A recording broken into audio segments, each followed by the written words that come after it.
Oi, pessoal, vocês viram esse assalto no Louvre, né, de Paris? Eu fiquei muito chocada com a forma que eles fizeram, né, esse assalto. Cenas dignas de filme, só tô esperando o filme estrear daqui a pouco. Mas brincadeiras à parte, depois que aconteceu esse assalto, né, diversas notícias foram se revelando, principalmente sobre a senha do sistema de segurança do Museu do Louvre, que era Louvre. E aí eu falei, cara, tô chocada com isso. Um museu que armazena ali diversos artefatos valiosíssimos para a história da sociedade, né, da sociedade mundial, não só a sociedade parisiense, né, a sociedade mundial. E aí eu fiquei assustada como que um sistema de segurança tem uma senha tão simples assim, né? E aí eu resolvi fazer um conteúdo, porque antes eu achava, não vou fazer conteúdo de senhas. As pessoas já sabem a importância de uma senha. E aí eu falei, não, é um ótimo momento para poder eu falar um pouco sobre isso, porque tem pessoas que podem nem saber o porquê que essa senha Louvre é uma senha considerada fácil. Então, ficou curioso? Antes de mais nada, se você não é inscrito, já se inscreve aqui no canal. Eu sei, estou devendo mais vídeos pra vocês, mas eu vou tomar vergonha, eu vou gravar vários outros vídeos e já vou colocar, então se inscreve pra poder ficar por dentro. Assim que um novo vídeo acabar de sair, vocês já vão saber que ele saiu. Vou continuar com os vídeos anteriores de programação Python e tudo mais. Se vocês tiverem alguma sugestão de conteúdo, é só colocar aqui nos comentários. Então se inscreve no canal, dê um like, ativa o sininho. E bora lá, que eu vou pro meu outro ambiente pra poder compartilhar a tela e a gente vai descobrindo juntos como fazer uma senha forte, como que é simples fazer uma senha forte, por que essa senha é considerada fraca, né? E várias outras dicas que a gente vai ver daqui a pouquinho.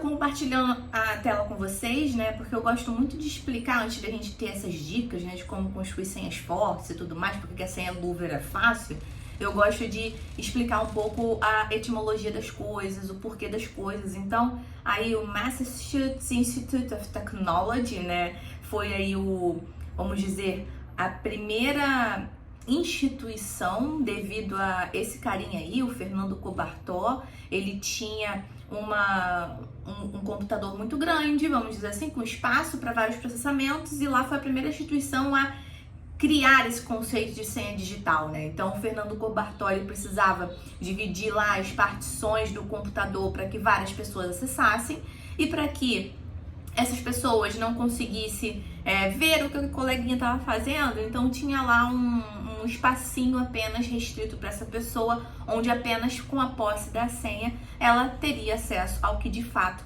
precisaria acessar, né? E aí a gente fala um pouco sobre o significado da palavra senha, né? Que só buscando do próprio dicionário, tá ali marca ou indicação para dar a entender alguma coisa, né? Ação, palavra ou fórmula secreta, algo que possibilita, se prova, conjunto de caracteres destinado a identificar um usuário.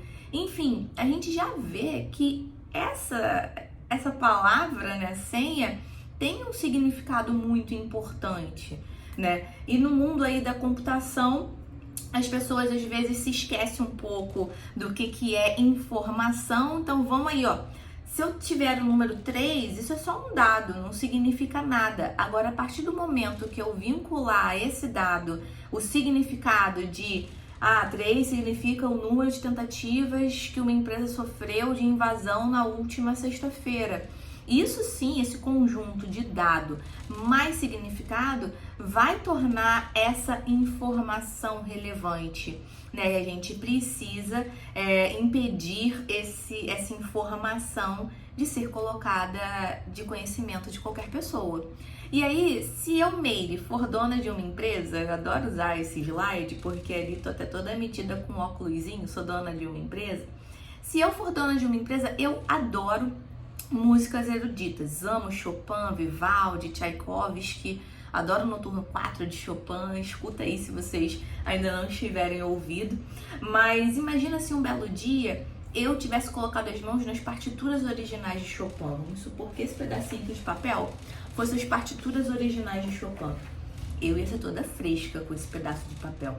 Eu ia guardar numa caixa hermética, vidro à prova de bala. Mas a minha mãe poderia ver esse pedaço de papel e ela poderia julgar velho e ainda perguntar se poderia jogar fora. Por que eu gosto de usar esse exemplo? Porque mostra que a informação tem um significado relevante para mim, mas pode não ter para outra pessoa. E aí por isso que é importante nós, como funcionários de empresa, nesse exemplo do Louvre, né, as pessoas responsáveis por esse sistema de segurança, colocar senhas fortes para impedir que qualquer um, em posse de várias técnicas que a gente vai aprender aqui hoje, consiga colocar a mão nessas informações, no caso do Louvre, joias e tudo mais, que a gente julga importante. Então aqui, voltando para o exemplo, se eu, dona de uma empresa, fizesse uma empresa onde iria colocar as partituras originais de Chopin, também as receitas mirabolantes da vovó, da minha avó, ela adorava fazer, gente, um franguinho, mas enfim. Se eu colocasse isso em um sistema que aqui eu só representei por essa caixa, né, eu precisaria colocar uma senha considerada forte para impedir que as pessoas conseguissem, qualquer pessoa conseguisse acessar essas informações que têm um significado importante para mim.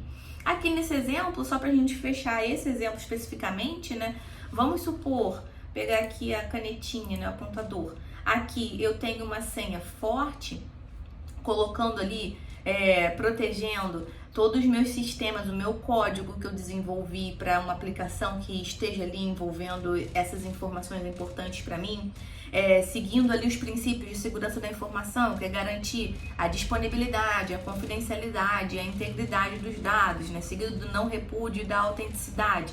Mas aqui eu coloquei essa mesma informação replicada várias vezes, né, para ter disponibilidade. Se um servidor desse aqui cair, por exemplo, se eu só tivesse dentro desse servidor o meu código da minha aplicação, a minha aplicação ia ficar indisponível para um usuário aqui que quisesse acessar essa aplicação de algum lugar.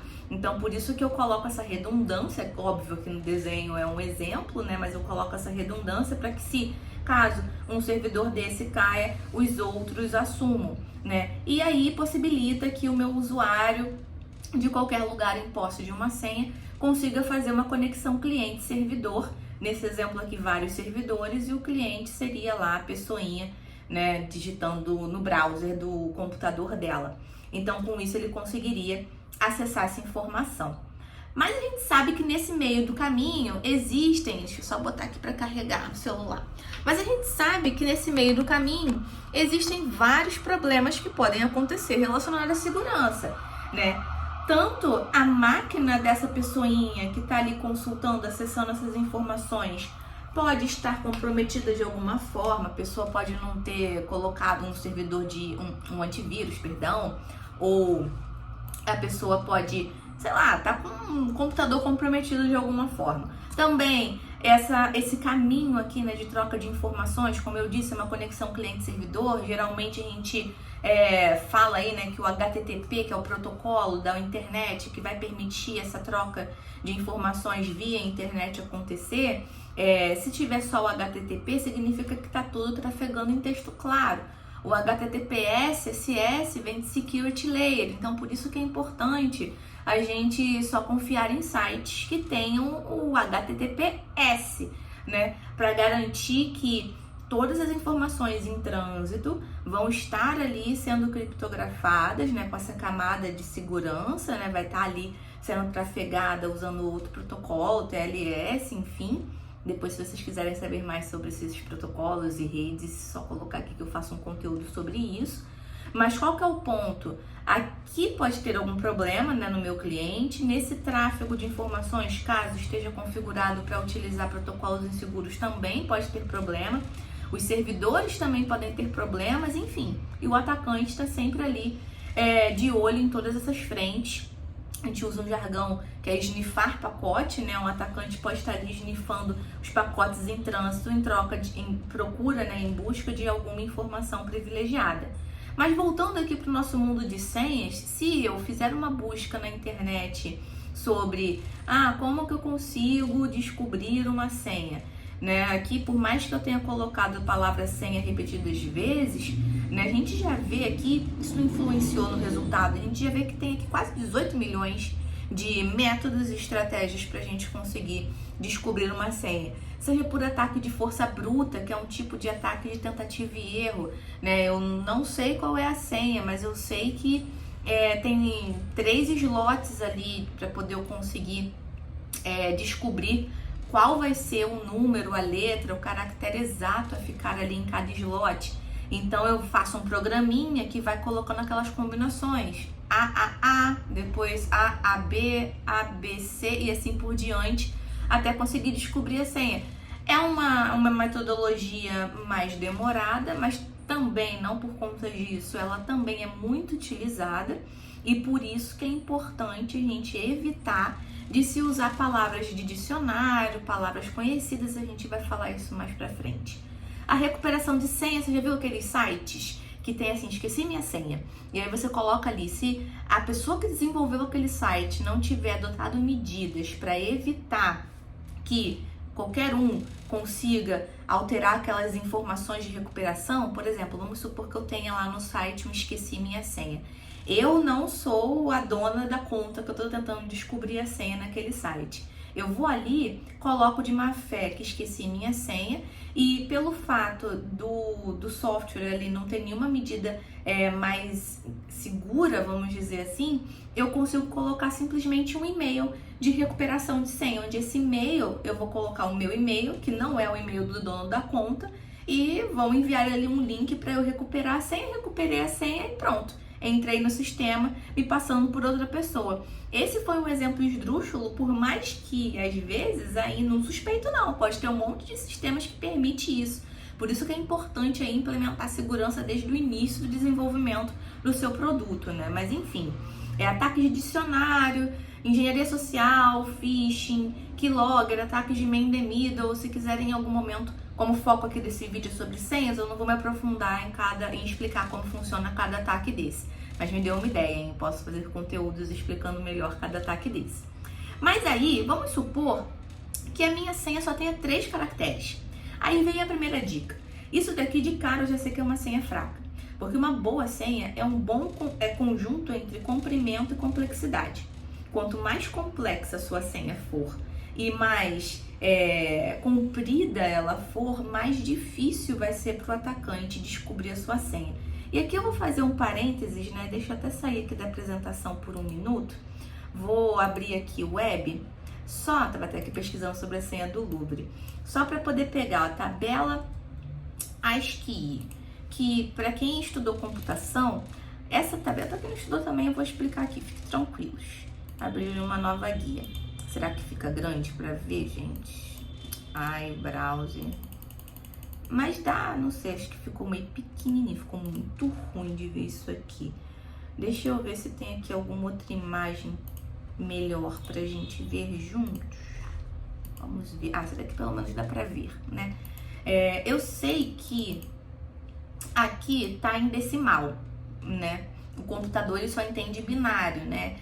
Na verdade, o computador nem binário entende, ele é burro, ele só entende impulsos elétricos, carga positiva e negativa.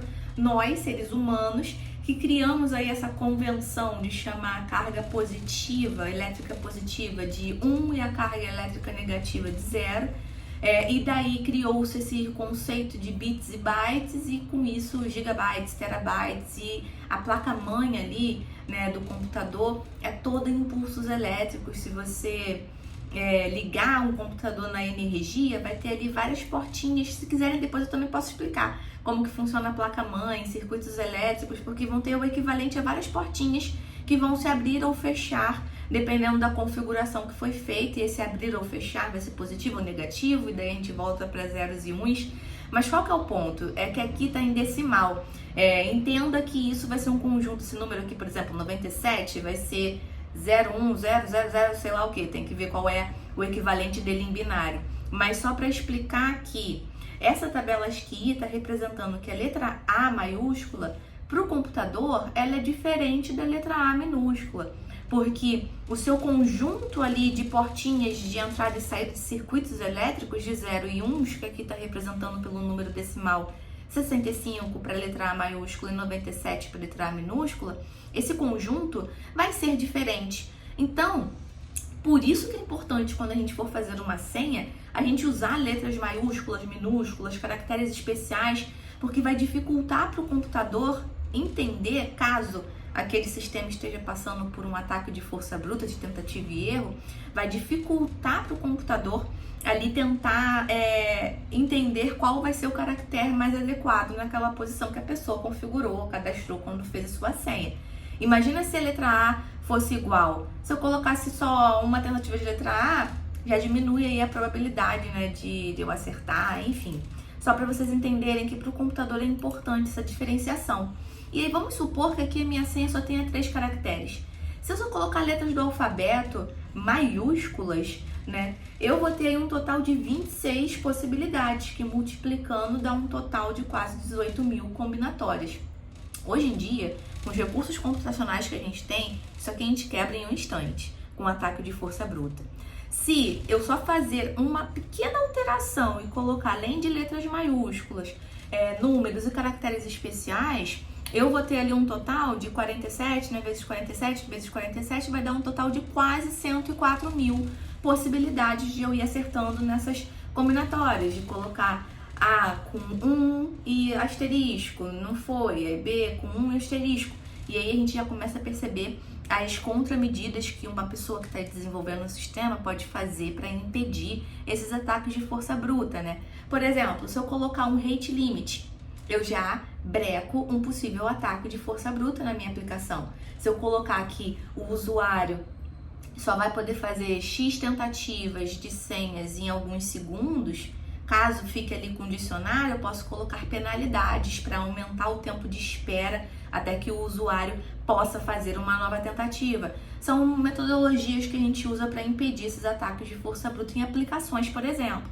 Mas é que eu adoro esse gifzinho, que esse é o objetivo, é deixar o hacker indignado que ele vai ter uma dificuldade para conseguir quebrar aquela senha, né? E aqui tem algumas dicas de senhas, né, pra gente construir uma senha forte.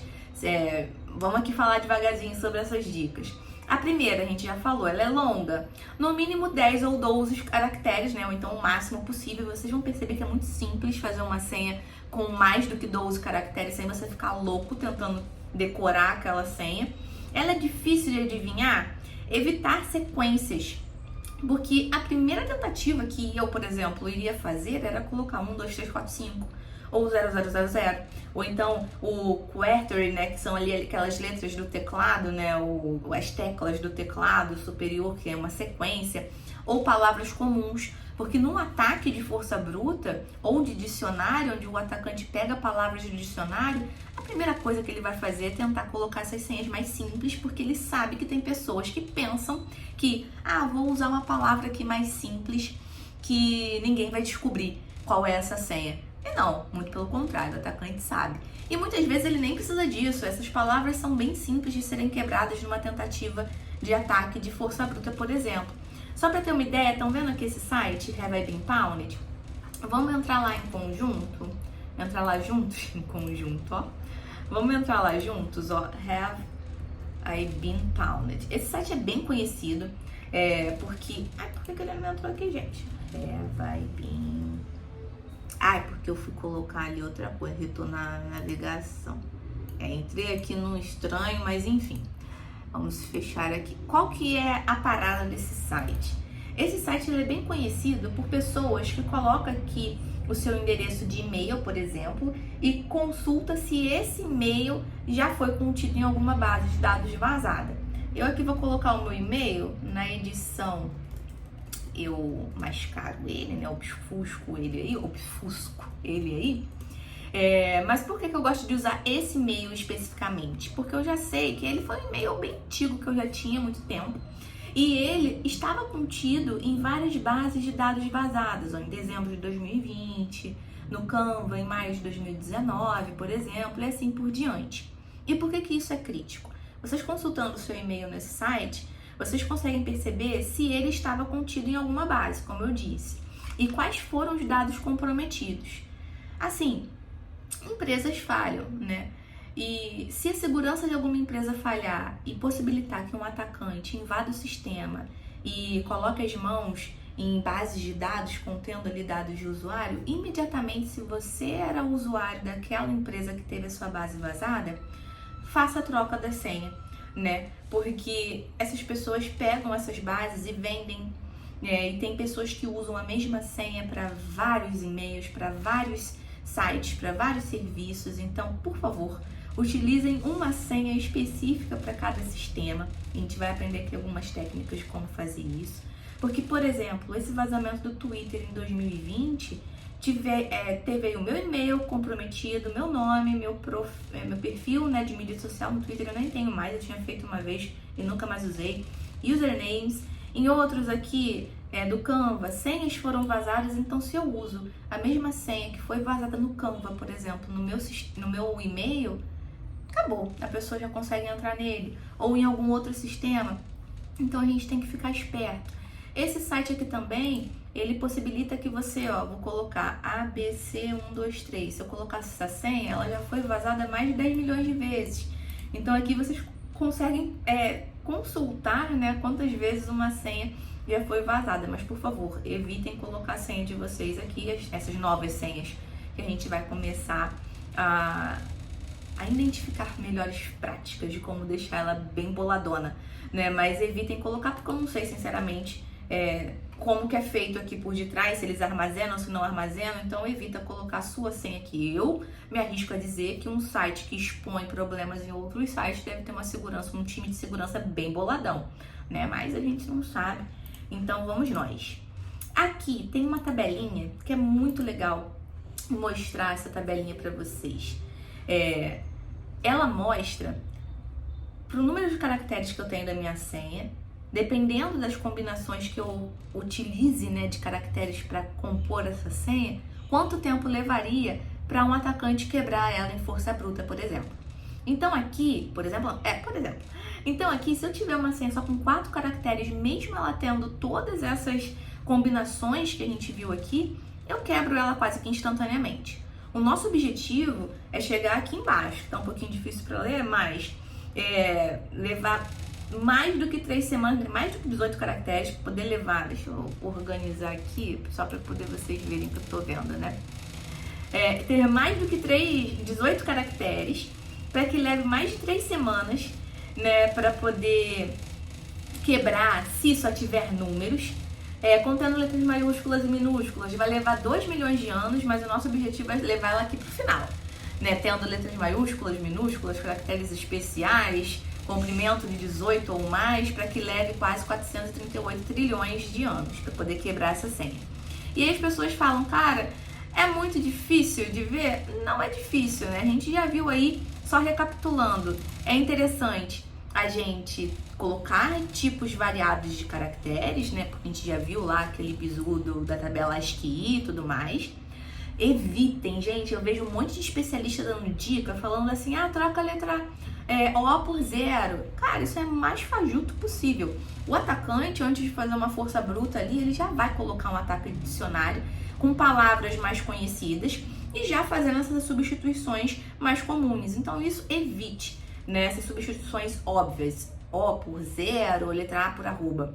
Evitar também palavras comuns. Eu falo muito que é usar a estratégia de cebolinha, que é falar errado, né?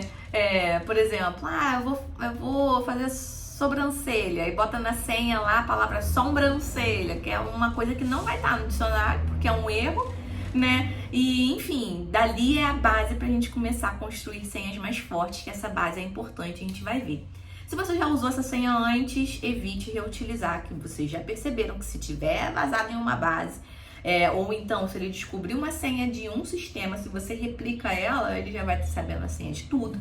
Então evite usar. Vamos para aqui para alguns exemplos, né? Por exemplo, se eu colocar para vocês que a minha senha é essa daqui, ninguém vai saber qual foi a palavra base que eu usei para compor essa senha. E aí que eu falo, construir uma senha forte é quase um joguinho de videogame.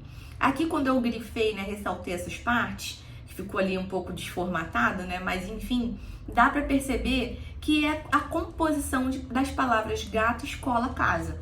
Onde sim eu fiz algumas substituições de caracteres e essa tabelinha, né, de para, por exemplo, aqui eu tenho a letra O. O O eu vou chamar de hashtag. Essa tabelinha de para, eu posso ter escrito num pedacinho de papel sem problemas. As palavras que eu usei para compor essa senha, né, só eu vou saber. Então aqui, tô chamando a letra A de 4, por exemplo.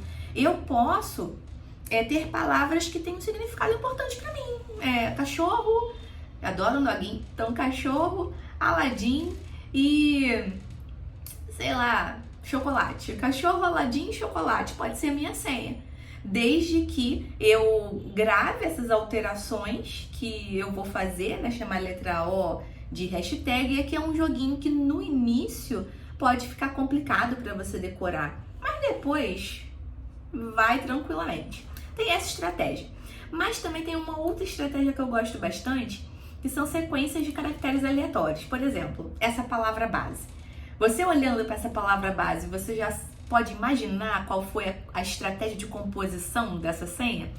Né? Aqui eu peguei ficou desformatado mais uma vez, mas aqui eu peguei um conjunto de frases que não fazem sentido realmente. Fruta 2 maçã, Visa música 3 café, Visa, por exemplo. Mas aqui eu peguei a primeira letra de cada palavra.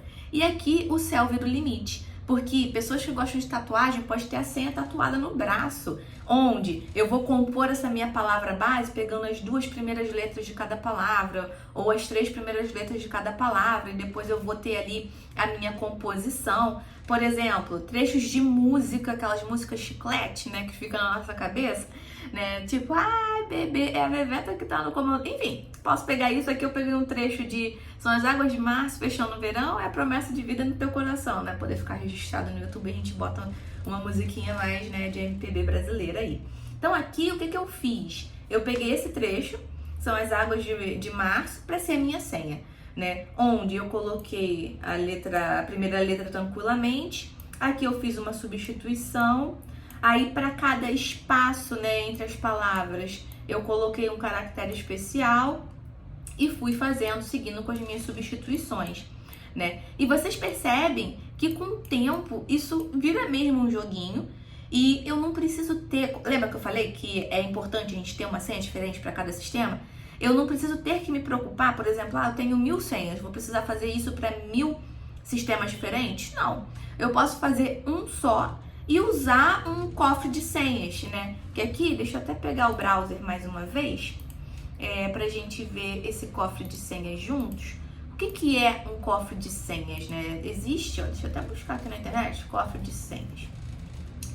Existem vários cofres de senha. Não tô aqui, vamos ver nesse site que tem aqui as melhores escolhas, né? Tem o Bitwarden, que eu gosto bastante, tem o LastPass, que é mais ou menos.